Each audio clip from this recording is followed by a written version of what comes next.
Hello guys, and welcome back to the channel. So now guys, an olive branch, if ever there was one, but will Nnamdi Kanu be intelligent enough to recognize and accept it?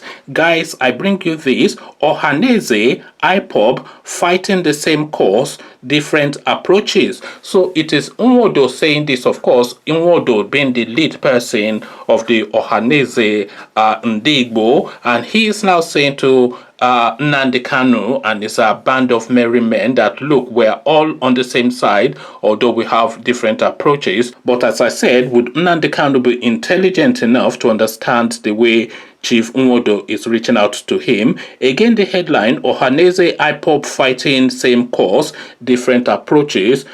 Headline attributed to Chief Nwodo. So now let's now see what the notable chief has to say.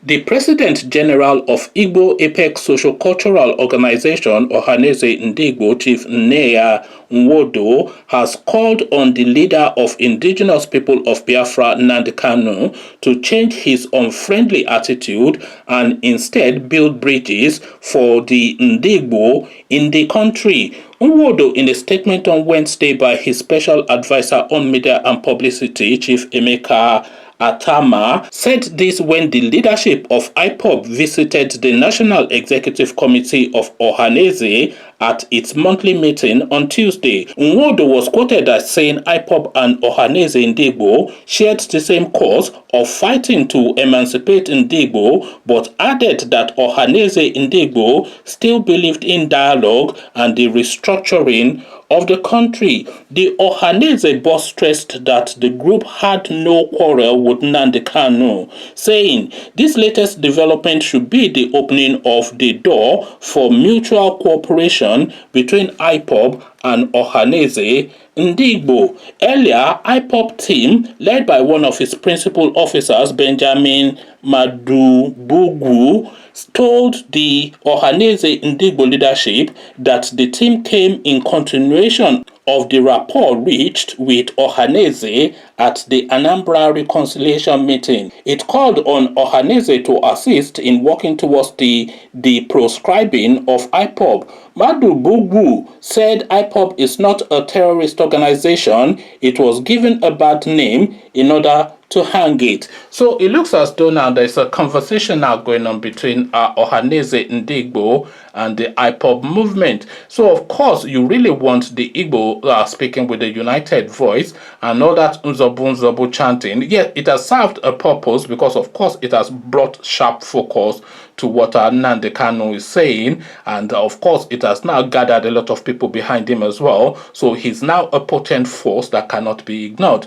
But really, that Nzobu chanting, it can only go so far and no further. So that Nzobu chanting has reached its plateau. There's really no push further for the Nzobu chanting, because we have been hearing this Nzobu chanting for year in, year out, and it has now reached a crescendo. And if they don't then evolve into a different sort of narrative, it will just be empty noise in the ethers. So this is now what this Nnamdi Kanu storyline is turning into. It is fast turning into just empty noise in the ethers, just Nzobu chanting. So what this now Ohanaeze Ndigbo is offering him is a golden opportunity to rebracket and reset his movement and give it a more palatable coloration that people would listen to, because people would always listen to Chief Nwodo.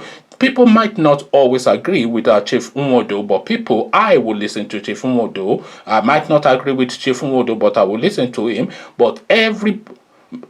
But a lot of people, I was going to say but everybody, but certainly, definitely, patently not everybody, but a lot of people just dismiss Nnamdi Kanu out of hand as just empty shouting in the ethers. It's just Nzobu shouting and nothing else. So here is now Chief Nwodo now saying that, okay, you've built this movement now come in and let me now show you how direction is followed. So if he places himself in a place of listening. I'm not saying he should place himself in a place of subservience, but in a place of listening and allow himself to be guided by wisdom. Because 1 plus 1 will always be 2, 1 plus 1 will always be 2. And no matter how much you shout that 1 plus 1 is 3, 1 plus 1 will always be 2, because that's just the sequence of it. So he needs to listen to reasoning and logic and wisdom. He might not agree with everything that Chief Nwodo has to say, but certainly he will be best served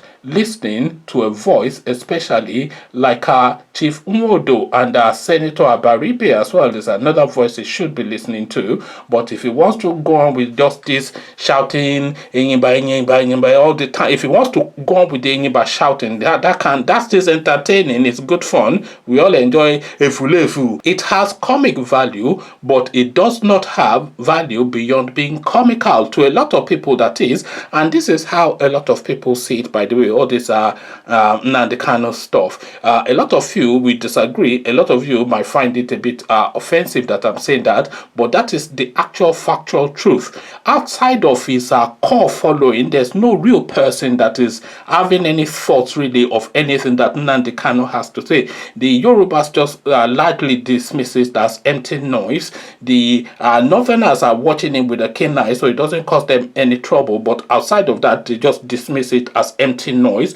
A good chunk of the Igbo race, they don't really follow Nnamdi Kanu. So what he just has is this core following who are hardcore, but nevertheless they're just a core following, and then they go around chanting efulefu, efulefu, dizu, dizu. Yes, you can do that, and do that as much as you can. It doesn't affect the price of Gari in any way. So now if it takes this opportunity now to have somebody like Chief Nwodo civilize him a little bit, because whether you like it or not, Nnamdi Kanu needs being civilized, because he can be and oftentimes is uncivilized. So if he allows Chief Nwodo to civilize him a little bit, that might then propel his argument a bit further, because then he has the weight of Indigbo, Ohaneze Indigbo, and the gravitas of somebody like Chief Nwodo, and the backing of the likes of Abaribe, and then he has all of that, and then he can be then that potent voice, that sharp edge to that movement. So effectively, a militant wing, which is what all that Nnamdi Kanu has ever been really to the Igbo narrative. He has only ever been and remains just the militant wing. It's the militant wing, but now they want to bring him in and civilize him. But will he allow himself to be civilized is really the question.